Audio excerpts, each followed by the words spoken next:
What a great night, huh? Thank you, Tyler. Hey, I feel like we're a family, right? Like, that's good. It's a good thing to be close. And one thing that we do here is we take care of each other. And as the night was getting started tonight, we got a text from the Chamberlains.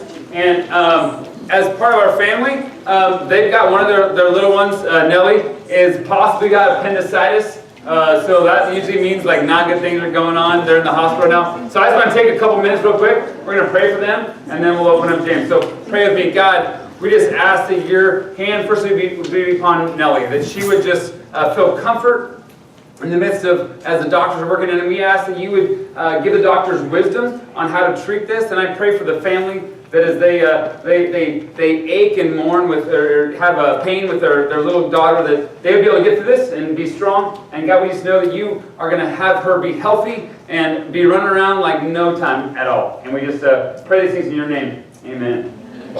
So, yeah, if you think about them, think about the Chamberlains, poor little Nellie, stomach issues. You know, actually appendix, whatever that is, and some of them in there. I don't know.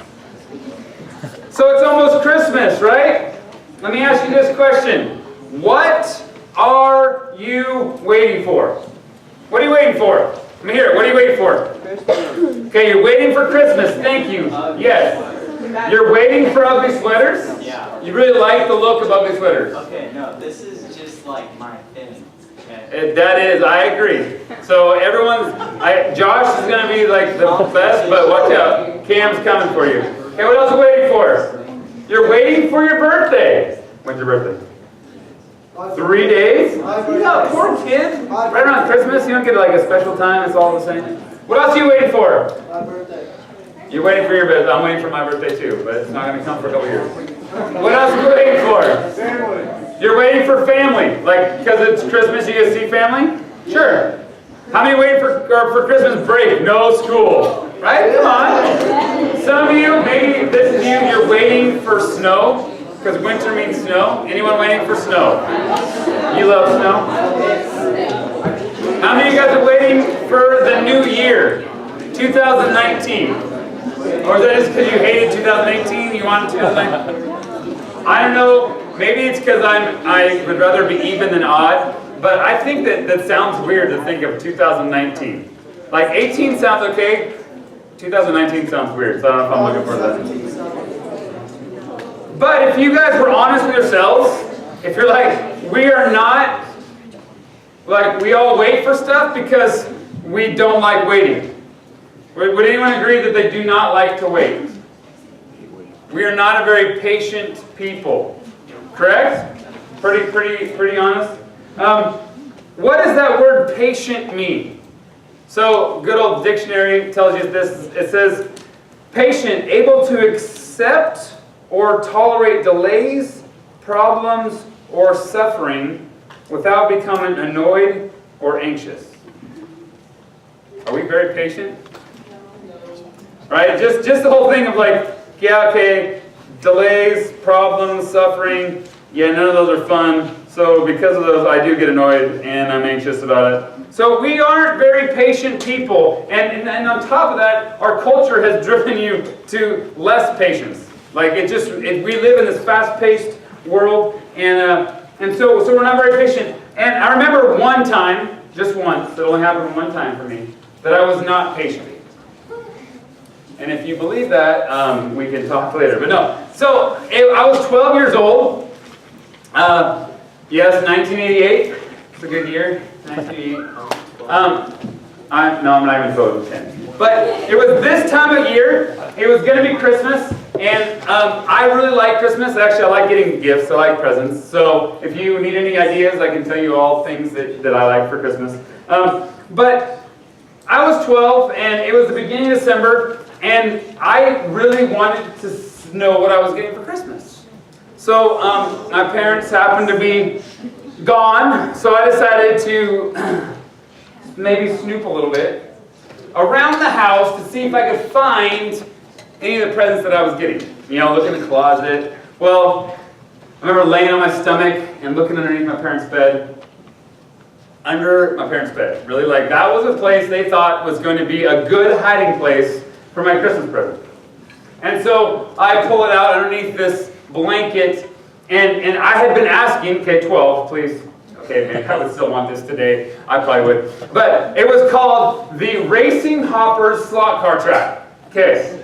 How many of you guys have ever had and played with a slot car track? Yeah, they're pretty sweet. Like, you get this little, like, basically you're just turning the power on and off with the little cars. The cars are rad. They, like, have little, metal strips that connect to the track, and then you just race them.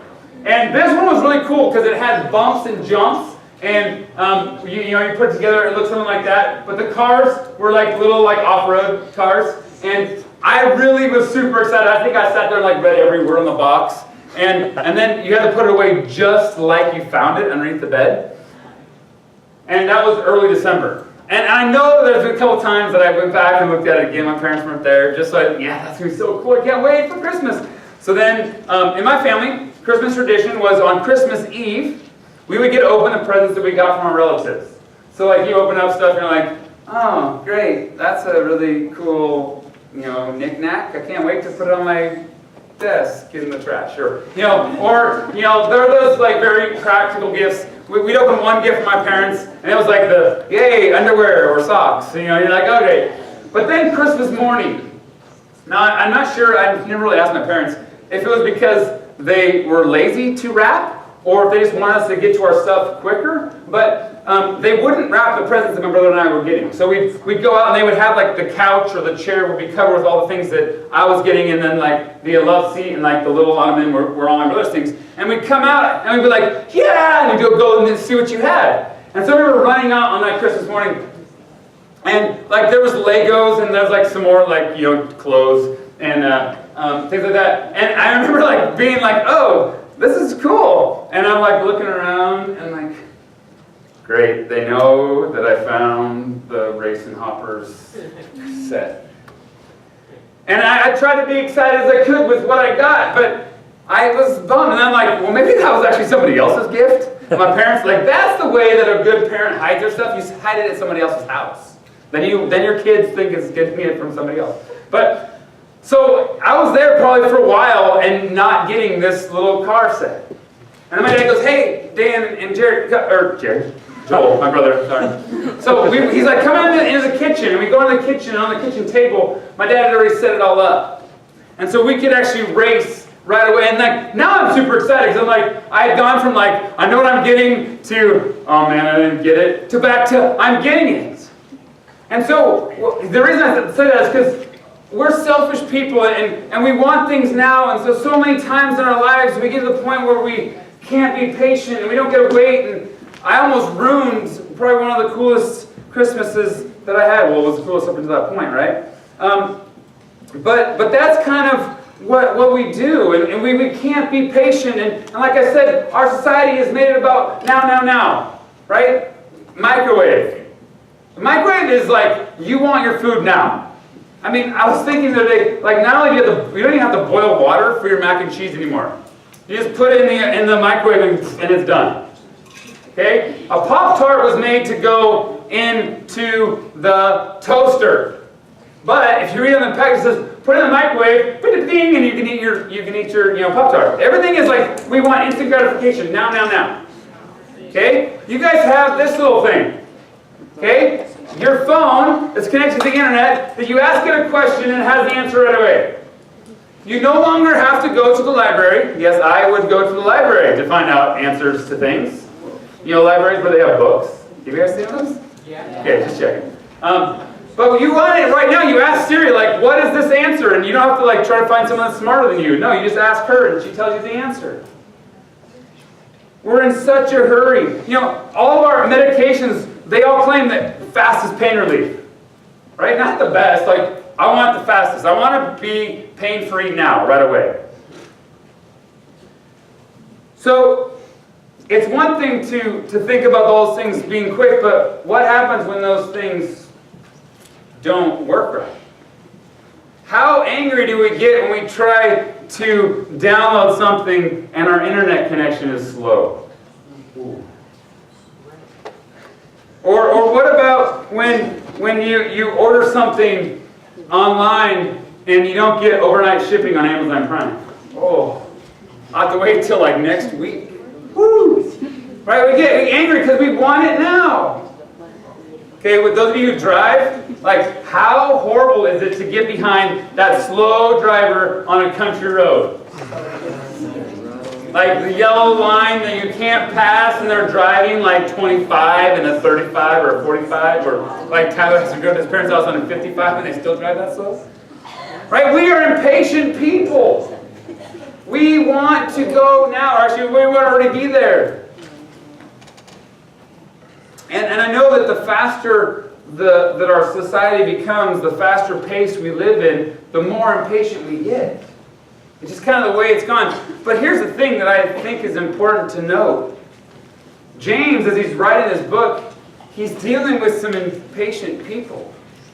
So, as impatient as we are today, there were people, as James is writing this letter, that were impatient.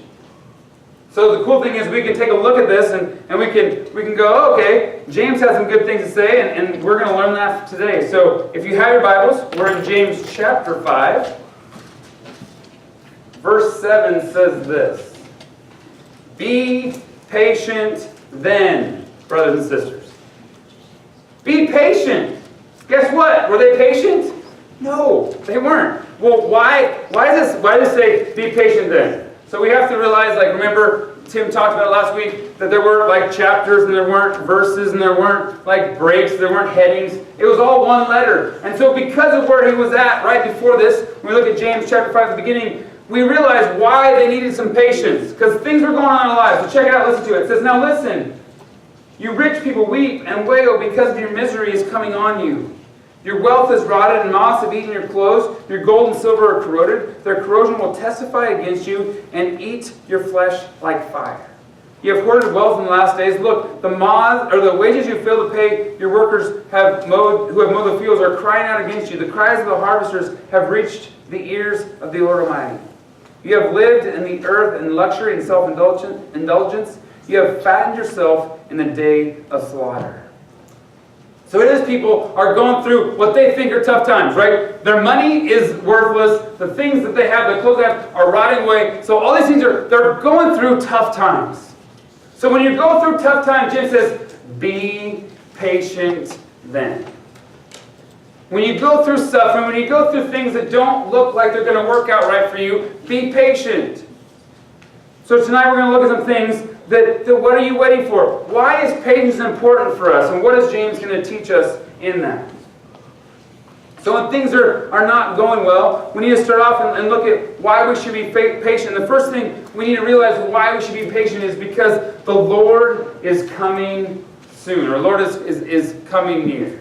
Tyler talked about it. The whole idea of what Advent is that arrival, that waiting for Jesus to come. So in James chapter 5, verse 7, it says, Be patient then, brothers and sisters, until the Lord's coming. Look at verse 8. You too, be patient and stand firm, because the Lord's coming is near. And he's talking about the literal second coming of Christ. That it's real. He will come back, and it's going to be amazing. So be patient in the midst of all the things you're going through, because you know that something amazing is coming. And that something amazing is Jesus. Now in the Bible, we don't truly know when that's going to be. We don't know the hour, we don't know the minute, all those things. But I would tell you this for sure. It's closer now than the 52 minutes before when you first came in this room. You see, we don't know when He's coming, but we know He is. And we know that our lives should be expecting that. So in the midst of those trials, in the midst of those suffering, you can be assured that you have something to look forward to be patient for, and that's that Jesus will return. And that should affect how you live in this life today. The Lord's coming is near. His return is near, and we should be anticipating that. Not to just sit back on the couch and wait for it, but to live our lives in a way that says, man, I know that I'm going through things, but Jesus is coming back. I can be excited for that. I can live for that. So in this, remember James is writing to the believers here. People who knew who Jesus was, so they knew what to expect when Jesus would come back. That they could be excited about it. So if you don't know Jesus, this is kind of a hard thing to be patient in. So I would encourage you that as you sit here tonight and you think about what does this mean, that you hear this idea, what is the Lord's coming, what does His coming back look like? And if you've never chosen to be a follower of Christ, don't go another day without it. Because you have nothing to look forward to if this is as good as it gets. So the first thing, be patient because the Lord is coming. Not only we need to be patient because the Lord is coming, but be patient because the Lord is working on you. So check it out. After he talks about the Lord coming, he uses this illustration of a farmer. Second part of verse 7. See how the farmer waits for the land to yield its valuable crop, patiently waiting for the autumn and spring rains. So here's the thing, guys. The Lord is working in your life, and especially He's working on you and in you during the midst of that suffering and those troubles that you're going through. See, you're the valuable crop that He wants to grow and mature and to become the man and the woman that you are called to be. So I grew up in Nebraska. I lived there until I was 10. And in Nebraska, there's two things that I remember from Nebraska. It was really cool. Last night we had one of the lobbies, and they lived in Nebraska. So I looked at Stevie and I said, Stevie, corn and cows. Okay? Those are the two things in Nebraska, corn and cows. Now corn, first of all, Nebraska is super, super flat. So you can literally stand on one side of Nebraska and look at every cornfield and see all the way to the other side of Nebraska. And if there's not corn, there's cows. Those are the two things that are always there. Now as a boy, a 10-year-old boy, cornfields are actually really, really cool. Because once corn gets taller than you, it is the coolest place to play hide and seek, to play tag. You can make the mazes. We didn't actually have corn mazes like they do like at 4.9 Farms, but like you run through those and it's great. Sometimes we took the farmers' three-wheelers because when your dad's a pastor, every farmer like invites you over to for Sunday dinner. And then he's like, hey, go ahead and go drive the three-wheeler. And so we drive and, you can drive through a cornfield and it's okay because you're really not going to hurt anything. And maybe you take out a few ears of corn here and there. It's all right. But what I learned from corn is this. As corn grows, you realize that the ear of corn, it's not fully grown at the beginning. You have to wait. You have to be patient. And if I decide, well, is this ear done and I take it off, I've killed the corn. No longer will that corn continue to grow. Now, as the farmer knows that he has to wait.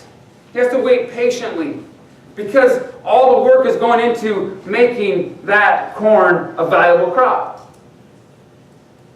And too often, we think we got to do a lot of work in the midst of the planting. The farmer's job is pretty easy. He plants, and then he waits, and then he harvests. And it says he waits patiently for two things. He waits for the spring and the autumn rain. See, he needs that rain. The whole thing of growing. You need light, you need rain, you need good soil, and then you will make a mature plant, valuable crop. So here, James is saying, guys, the farmer is waiting for the valuable crop to grow. And so when we live our lives, we need to know that God is working in us. And He works in us through some times of suffering and heartache and brokenness. And those things that happen in our life that He's using to make us a valuable, mature crop. So let that time that you're in those struggles, let that time that you're in that pain, realize that it can bring you joy. That on the other side, you become something better than when you started. Be patient. God is working on you. God is doing something good in you. God is making you into that valuable crop that He sees. So we're called to be patient, waiting for the Lord. We're called to be patient, letting the Lord work on you. We're also to be patient with each other. Okay, this is a really tough one. Because if you're anything like me, there's so many things that other people do that cause me to be even more impatient. So this idea of being patient with one another is tough. But if we think back one step and go, okay, if I realize that God's working on me, that God's using things in my life to grow me, to change me, to mold me. When I realize that I am not complete, do I realize that, that means probably other people are in that same spot. So because I'm not done, because I'm still being worked on, I should have some grace to those around me. And look at verse 9. It says, don't grumble against one another, brothers and sisters, or you will be judged. The judge is standing at the door. See, we shouldn't be judging. We shouldn't be grumbling against everybody else because we're not the ones to judge. The judge is standing there. He'll do his work. We're growing. We're the ones that realize that we're changing. So let's be patient with other people because God's working on them too.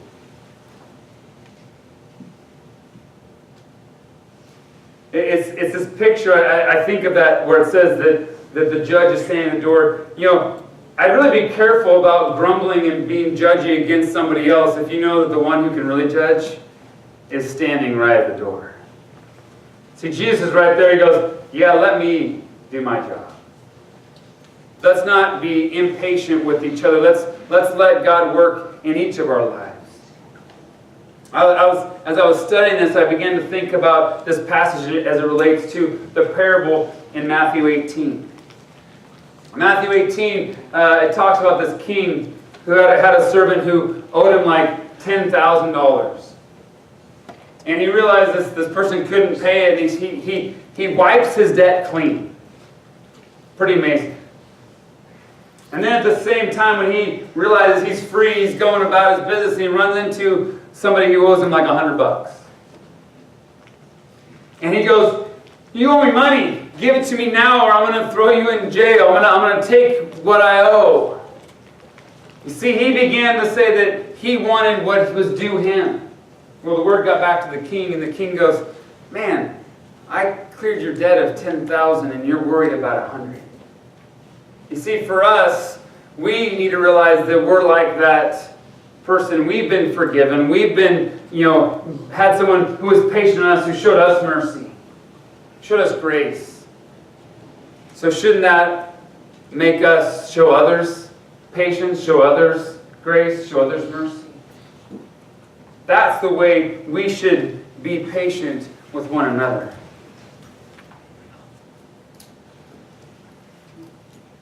James finishes by giving some examples of those who our lives should live like when we think about people who are patient. The final thing is to look at some patient examples. Verse 10 says, brothers and sisters, as an example of patience in the face of suffering, take the prophets who spoke the name of the Lord. As you know, we count it as blessed those who have persevered. You have heard of Job's perseverance and have seen what the Lord finally brought about. The Lord is full of compassion and mercy. So James goes, hey, maybe you're not getting this, but there's some people who, if you live like they did, if you follow their example, it'll make more sense. And the first was, he says, the prophets. He says, here's the prophets, those people who are proclaiming the Word of God, who are sharing God in their each and every day. Basically, they're the preachers of the day. And he goes, hey, listen to them. Take a look at their example. And if we look back and you look through the Old Testament, there's so many prophets who had some suffering going on in their life. But they were still able to persevere, to live patient lives, seeking God and living their life for God. First one, like some of the different ones, Ezekiel. Ezekiel, on the day he was supposed to give one of his great messages, his wife dies. That's some suffering. But in the face of suffering, he persevered. We know about Daniel. Daniel had a great life as a prophet, sharing so many different prophecies and things that he lived out. But here this guy was, as a young man, taken to a foreign country, basically as a hostage to the king. Okay, they're suffering. In the midst of suffering, though, he persevered. Hosea, his wife was unfaithful, and he still persevered. Jeremiah, we read all about him, and he was considered the weeping prophet. Basically, he got beat up all the time. Every time he opened his mouth, someone was attacking him for what he was saying. He endured so much mistreatment with patience. In Jeremiah 20, we see that he was thrown in stocks, or in Jeremiah 32, he was thrown in prison. He was thrown into a dungeon in Jeremiah 38. All these things happened to him, but in the midst of it all, he lived his life for Christ, and he persevered. He had patience in the midst of suffering. When things weren't going great, he still followed God. It wasn't that God was going to keep him from suffering or keep these prophets from suffering, but that they would seek him in the midst of suffering. While they were suffering, they were still going to seek him. So that should be for us an example of endurance, of perseverance, of following through to follow God. He then goes in and says, hey, not only the prophets are a great example, but there's this guy Job. If you ever want to think that your life, if you think your life's not that great, take a look at and read through Job. See, Job had a pretty good life going. And then at some point, basically, it was all taken from him. He had 10 kids. All 10 of them were one of the siblings' houses. And it says the windstorm came and killed them all. 10 kids gone in a day. When you look at just his wealth that was taken, supposedly like his cattle alone, if we would take it in today's monetary value, like $6 million in cattle. Like, there you go, there's your cattle, your cows, and corn. Like, he had it. All of it was wiped out. His body itself was covered with painful sores as he lived his life. That's suffering. I don't like to get any kind of injury on my skin. At one point, it talks about his wife, and his wife, in the midst of all his suffering, didn't support him. No, she said, hey, just curse God and die. So there's a great wife for you that really had her husband's back. His friends accused him of wrongdoing and blaming him for it all coming upon himself. Well, all these things happened to Job. But in the midst of that, he persevered. In the midst of that, he lived his life for God. In the midst of that, he goes, I don't know what you're doing, but I'm still going to be faithful to you.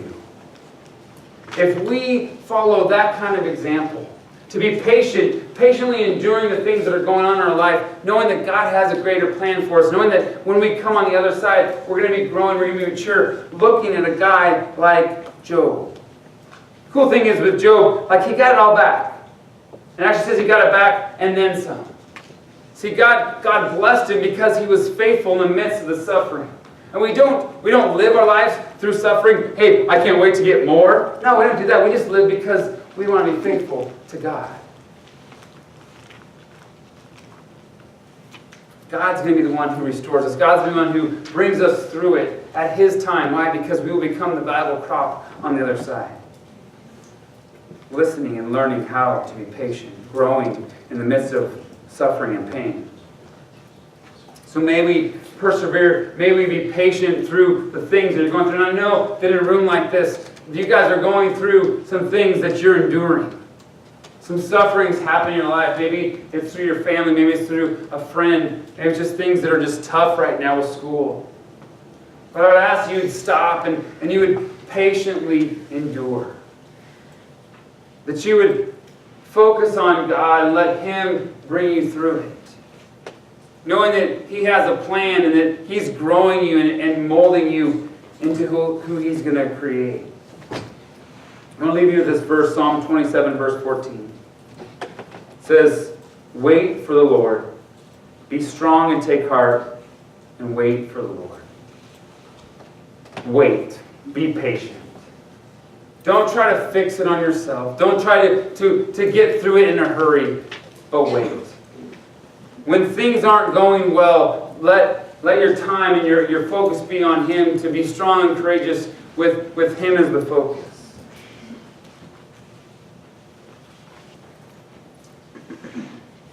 Here's a story about England versus Napoleon. And the story goes in Wellington, in England, they're waiting to hear how the battle turned out. And as they were waiting, they were anticipating what was going to happen. And so as the battle raged in Napoleon versus England, they waited and on the top of the Winchester Cathedral, they began to put up the flags to tell what had happened in the battle. And as they were sitting there, it began, it said, to spell out Wellington defeated. And that's what it started. And as they were reading what was coming up, the fog rolled in.